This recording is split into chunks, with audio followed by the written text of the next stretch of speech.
How's it going, everyone? Day 4 of training camp practice has ended and was kind of once again dominated by the defense, but the offense did at least kind of show some life finally in this go around. But unfortunately, Jordan Love is still having his hold in, has not gotten the contract extension, so it was a lot of Sean Clifford still.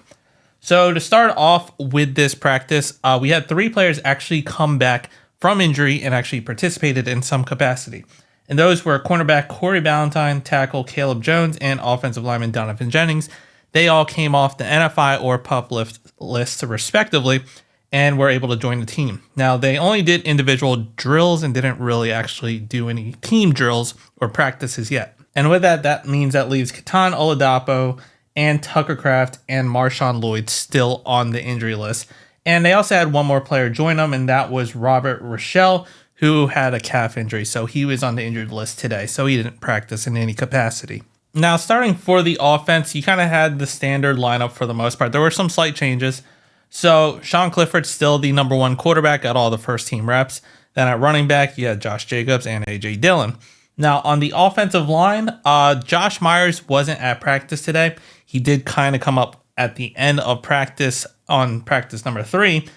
And luckily, we avoided injury. So today, he actually just missed practice due to a personal matter and not an injury-related matter. So good to hear on that front. So with Josh Myers gone, at least for today, at left tackle, you had Rasheed Walker. Left guard was Sean Ryan because they moved Jenkins over to center. Then Jordan Morgan over at right guard. And then once again, Kadeem Telford had the right tackle position. Now, during the walkthrough, Zach Tom was at right tackle, but during the team drills, Telford was the actual right tackle getting the team reps with the number 1s. Now, for Zach Tom, Matt LaFleur did kind of talk more about his slight injury and why he's not practicing with the team. He is not going to be practicing with the team and not in team drills until at least Packers Family Night, which is next Saturday on August 3rd. So he's a little bit longer than a week removed. So we won't be seeing them with the walkthrough. So that means a lot more, probably Kadeem Telford and Andre Dillard. And depending on even more offensive line changes, depending on how they want to get the reps in. But it's starting to kind of normalize this offensive group. We're starting to get an idea of where some of these players are going to be at. So Walker's obviously going to be at left guard. It looks like they're trying to get Sean Ryan and definitely Jordan Morgan. He's getting only right guard reps. So it looks like they're trying to push and aim for him to be a right guard. While Sean Ryan, depending on how Jordan Morgan goes, he's going to be kind of like a flex guard, whether at left or right. That's the main reps they're kind of going for him. And then moving away from the offensive lineman at receiver, you had Christian Watson and Jaden Reed over with the number 1s, but instead of Dontavian Wicks, who has been pretty much with the 1s the past few days, today was Romeo Doubs. So they're kind of rotating. It looks like Doubs and Wicks at this current time. And Jaden Reed and Christian Watson are the mainstays at number 1, which makes sense. Christian Watson's probably the technical number 1 receiver. And then Jaden Reed kind of plays that slot position. So that kind of makes sense there. It looks like they're trying to do Wicks and also Dobbs over on the outside and rotate them. And then lastly, at tight end, you had Luke Musgrave at the number 1 tight end spot. So as I said, the offense did show some life today. But mainly through the tweets, it seemed like passes to either the running back or the tight end. There weren't really many. Actually, I don't think really read any tweets about a nice pass going to a receiver or much talk about receivers making good plays. It was mainly the running back. Tyler Davis got a decent catch at one point and was able to get a nice block sprung by Josh Jacobs due to him hustling. Nice to see your superstar running back actually hustling on a play, even if it's practice, to help spring something in practice for a tight end. Then also Luke Musgrave had a height advantage. Sounds like he ran down the seam and was able to catch a decent deep pass. So good to see from that point, but not much on the receiver front. But the offense still struggled mightily. And Sean Clifford, unfortunately, once again threw a pick due to just a terrible decision, which will lead us now to the defensive side. So starting from the safety position, Xavier McKinney as pretty much the staple starter safety for that. And pretty much they've been rotating between Johnson Jr. and then Evan Williams and also Javon Bullard at the opposite side of McKinney. So today was Anthony Johnson Jr. who got the technical start opposite of Xavier McKinney. Then over on the cornerbacks, Eric Stokes and Jair Alexander.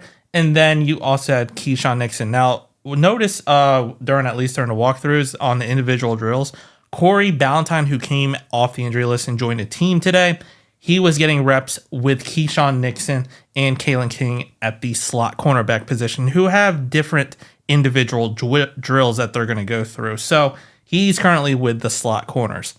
Then moving on to the linebacker spot, the past few days it's been Isaiah McDuffie opposite side of Quay Walker, but today was Adrian Cooper. He got some reps with the start position opposite side of Quay Walker. And then over with the defensive line, you had your typical standard Rashawn Gary and Preston Smith, TJ Slayton, but this time Devontae Wyatt actually got some reps with the first team playing opposite side of TJ Slayton. So he's moving up and getting some reps with the number ones. So once again, this practice was mostly dominated by the defense. The offense, yes, they've shown some more life, but they were still pretty abysmal from what it sounds. They finally allowed a touchdown for the offense, but it sounds like it was kind of like a read option. And if it was during a real game like play, it probably would have been a 3-yard loss by LVN, but wasn't due to the fact, well, you're not supposed to hit the quarterback, so they probably might not have known what to do. And Josh Jacobs went in for a touchdown during red zone. So, I mean, positive note for the offense. They scored a touchdown, but it sounds like it really should have been a 3-yard loss. But once again, Sean Clifford has struggled mightily.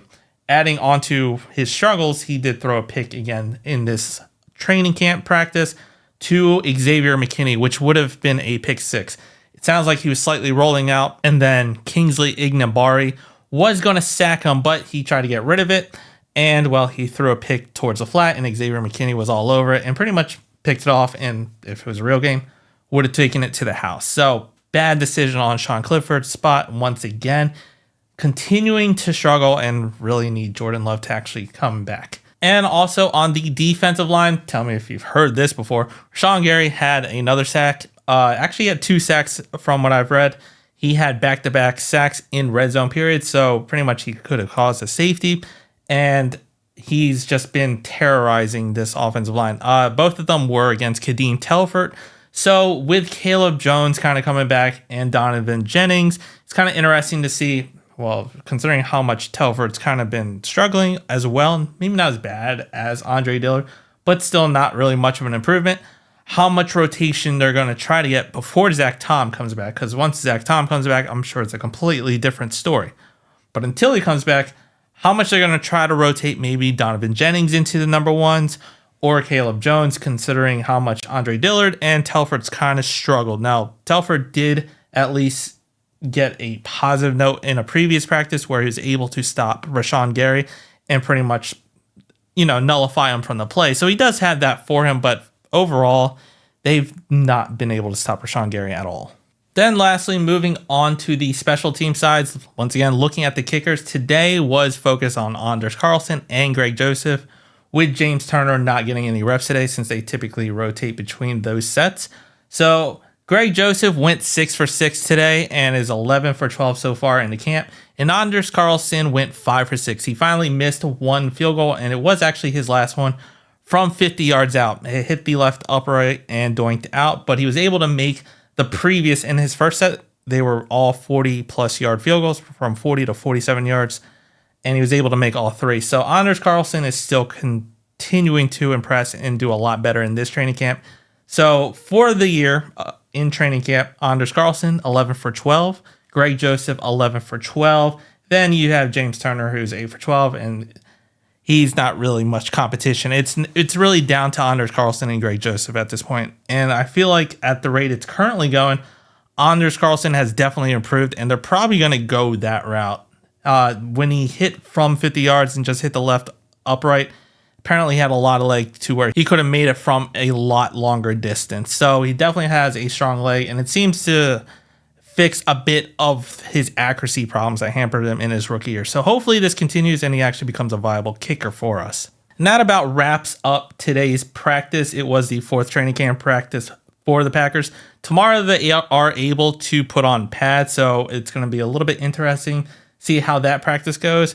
If Jordan Love doesn't sign a contract extension before that, I feel like it'll still be dominated by the defense. I don't really see much changing. I'm not too worried still because the defense is dominating. Great to read, But once again, Zach Tom's not over there at right tackle. We did have Josh Myers not there at center. Yes, still need or would like some competition, but I mean, Sean Ryan's at left guard. But the main problem has really been right tackle. So with no Zach Tom, they've been struggling on that front. Kind of makes sense. Zach Tom is a beast over there at right tackle. Then Sean Clifford struggling over there, but he's no Jordan Love.